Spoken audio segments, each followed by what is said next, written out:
नमस्कार दोस्तों, आज की हमारी कहानी है जीवन साथी। अच्छी लगे तो लाइक ज़रूर कीजिएगा। संतोष जी, आप कुछ कमज़ोर सी दिखाई पड़ रही हैं। क्या समय से फल और दूध लेना बंद कर दिया है? छत पर कपड़े फैलाकर लौटती संतोष जी को हाँफते हुए देखकर मोहन जी ने पूछा। नहीं, ले तो रही हूँ। अब तो उम्र हो गई है हमारी, अब ये सारी तकलीफ़ें तो लगी ही रहेंगी। संतोष जी ने हल्का मुस्कुराते हुए कहा, मगर दिल में एक दर्द सा उठ गया। अब वह मोहन जी को क्या बताती कि इधर कुछ दिनों से उन्हें फल और दूध नहीं दिया जा रहा है। कभी दूध की खीर बन जाती है तो कभी कस्टर्ड। रात को पीने के लिए दूध बच ही नहीं रहा था। एक हफ्ते का फल भी 3-4 दिनों में ही खत्म हो जा रहा था। मोहन जी और संत दोनों ही शुगर के मरीज हैं। अभी पिछले महीने ही संतोष जी की तबीयत बहुत ज़्यादा खराब हो गई थी, तो डॉक्टर ने दवाई के साथ साथ पौष्टिक आहार लेने को भी कहा था। इस कारण घर में दूध और फल ज़्यादा लाने को कहा था। मोहन जी और संतोष जी के 2 बेटे थे और दोनों की शादी हो चुकी थी। रिटायरमेंट लेते ही मोहन जी ने अपने दोनों बेटों का बंटवारा कर दिया था। ऊपर का हिस्सा बटा था तो उन्होंने अपने दोनों बेटों को एक एक भाग दे। नीचे के हिस्से में वे खुद अपनी पत्नी के साथ रह रहे थे, लेकिन खाना खाने और बनाने के लिए दोनों बहुओं को नीचे सास ससुर के ही हिस्से में आना पड़ता था। खाना बनाने की जिम्मेदारी दोनों बहुओं ने बांट कर रखी थी। सुबह का खाना बड़ी बहू तो रात का खाना छोटी बहू बनाती थी। इसी तरह घर का राशन भी बारी बारी से दोनों बेटे ही भरवाते थे। रिटायरमेंट से पहले ज़्यादातर बाहर के काम मोहन जी ही किया करते थे और रसोई घर में संतोष जी की चलती थी। लेकिन मोहन जी ने अपनी रिटायरमेंट के साथ साथ संतोष जी को भी रसोई घर से रिटायरमेंट दिलवा दी थी। एक दिन संतोष जी की तबीयत ज़्यादा खराब हो गई तो मोहन जी ने कहा कि वो रात का दूध हल्दी डालकर बना लाते हैं। रसोई घर में देखा तो वहाँ दूध खत्म हो चुका था। उन्हें एक बार को तो बहुत गुस्सा आया कि इतना सारा दूध आखिर खत्म कैसे हो गया। फ्रिज खोलकर देखा तो फ्रिज में भी बचे थे, जबकि अभी हफ्ते के पूरे 4 दिन बाकी थे। वापस आकर संतोष जी को बोला, दूध तो खत्म हो गया है, आप ये फल खा लीजिए। अगली सुबह जब बड़ी बहू खाना बनाने के लिए आई तो मोहन जी ने उससे पूछ लिया कि कल रात का दूध खत्म कैसे हो गया।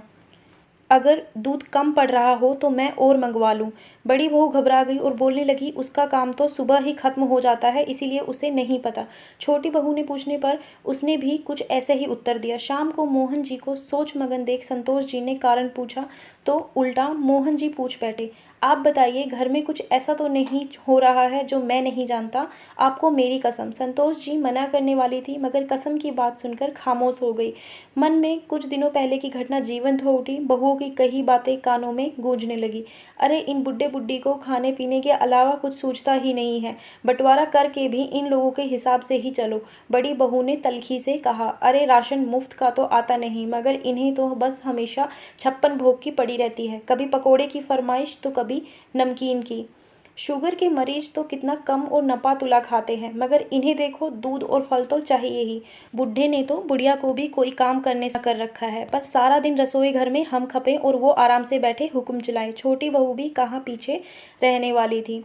यह सब सुनकर संतोष जी की आंखों में आंसू आ गए थे। कारण सिर्फ यही नहीं था कि बहुएं असम्मानजनक भाषा का प्रयोग कर रही थी, बल्कि यह था कि बजाय उन्हें समझाने दोनों बेटे वहीं बैठे चुपचाप उनकी बातें सुन रहे थे। अब कसम देने के बाद मन में असमंजस की स्थिति थी कि मोहन जी को बताए या ना बताए।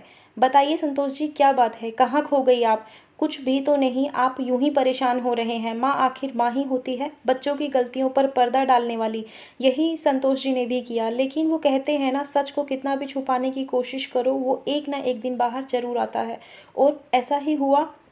एक दिन मोहन जी कटहल ले आए और बहू को देते हुए कहा कि इसकी सब्जी खाएं, काफ़ी दिन हो गए हैं तो आज यही बना लो। शहर से वापस आ रहा था तो बगल के शर्मा ने दिया है। बहू ने अनमने मन से कटहल ले लिया। अरे जीजी, ये कटहल कहाँ से ले आई? छोटी बहू ने कहा।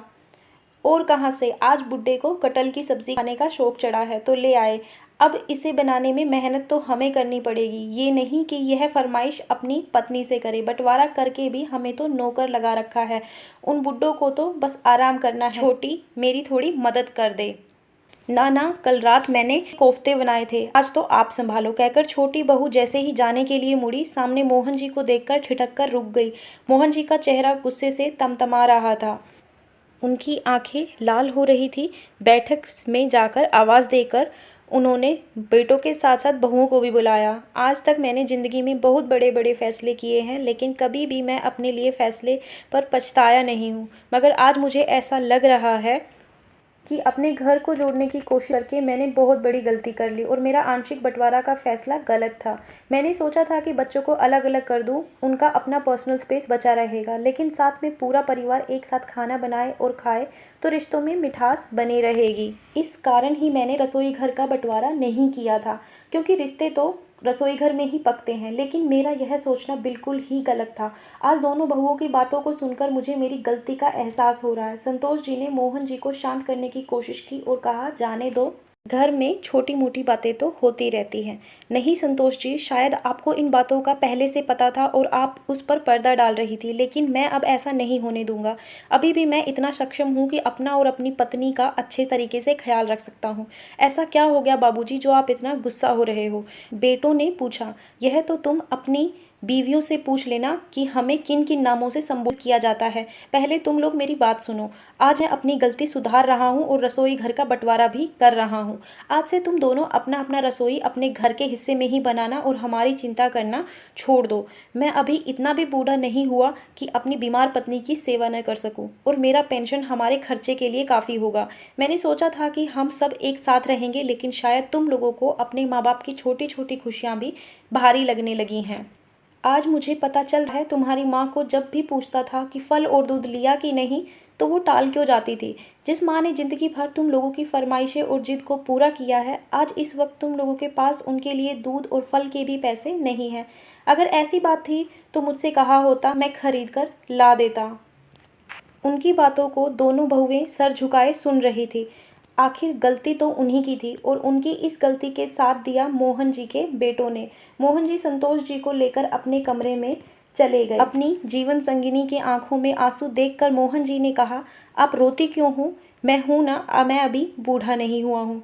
धन्यवाद दोस्तों। कहानी अच्छी लगी तो लाइक एंड शेयर ज़रूर कीजिए। चैनल को सब्सक्राइब कर लीजिए ऐसी ही और कहानियों के लिए।